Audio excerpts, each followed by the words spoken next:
We have an interview happening here in studio from the Belgium campus iTversity. Good day, sir. How are you doing? Thank you very much for inviting me to your show. I'm doing very well. Thank you. Thank you. Would you please just introduce yourself and where you're from, what you do? My name's Jan Mentz, Dr. Jan Mentz. I am the academic dean at Belgium campus iTversity. We are a private higher education institution situated in Pretoria North. Right. It is mentioned that the higher education institution collaborates with the industry to provide students with financial support necessary to forge successful futures. In your view, sir, is the cost of education worsening education divide in South Africa? Yes, I think so. I think one of the problems we face is that as the economy gets increasingly under strain, so does the cost of everything, and education, especially higher education, is not excluded from that formula. The harder it gets for people to survive economically, the harder it is to afford studies after school. Mm-hmm. What would you say are the real costs of education that students or their parents and guardians should be aware of? I think I would think of that in two ways. In one way, there's the financial aspects, and then there's the other aspects. And the other aspects I can speak of a little bit first. I think once you leave school, it's quite a jump from matric into first year varsity. Yeah. And that sometimes has an emotional, psychological impact that not all schools know how to prepare our students for. So there's a cost element there. It's just a huge jump to get acquainted with a whole new way.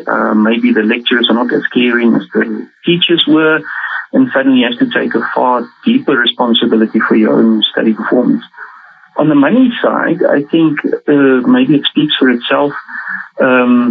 You have a life as a student, so anything from transport to class fees to textbooks to clothes to food, the whole thing is what one should keep in mind. So where things go hidden, in my mind, is that it's not always possible to have all of those calculations visible and upfront. University tell you class fees are so much, registration fees are so much, cost you so much to live in a rate, and so on and so forth. So there's sort of a visibility there. But also often, what you don't get told is maybe halfway through your year you have to buy this textbook, or you need certain materials to go do experiments in the lab, or food prices go up, or transport costs go up, and those things tend to be a little bit more hidden than one would want it to be. You have mentioned that there are hidden costs. What would you say is the solution to making these costs more public? I think as far as possible, if universities, and I think universities try, but as far as possible, if students and parents can be made aware of what is involved financially to be a student, and not just focus on registration fees or what I would call the academic cost, but maybe also outline that you're going to have to stay somewhere, you're going to have to eat somewhere, and so forth. One would expect that universities make that visible, and we do, but sometimes we fall short of the mark. Maybe it's not just universities that has the responsibility to carry that, but already at school level in grade 12, when you leave school, it could be quite useful if schools are aware of those costs and can already start communicating that to school leaders. We definitely love organizations that come together to help students with education. What does the Belgium campus iTversity do, and where can we get more information?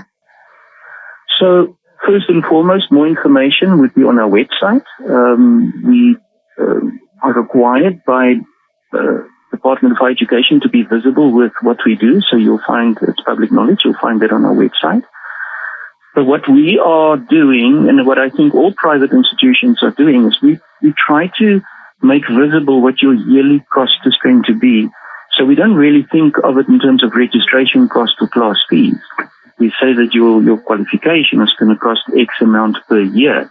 And that, for the most part, would include all your study textbooks, all your fees that you need to be, so that there's no surprises during the execution of the academic calendar.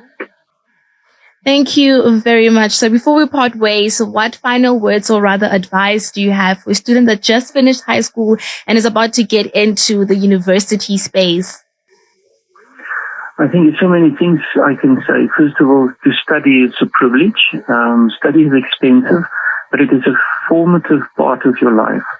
It is that middle bit that you do to become economically active in our country, to make your mark. Now, what I would say by way of encouragement is ask questions. Always ask questions, and ask as many questions as you can about what the impact will be. Don't just think academically, but also think in terms of your lifestyle, living costs, etc.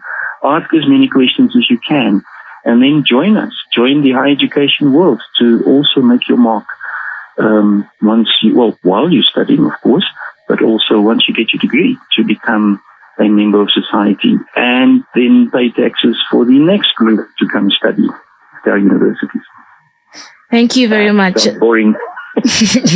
No, really learned from it. Curiosity does take us far. Thank you very much. That was the Belgium campus iTversity.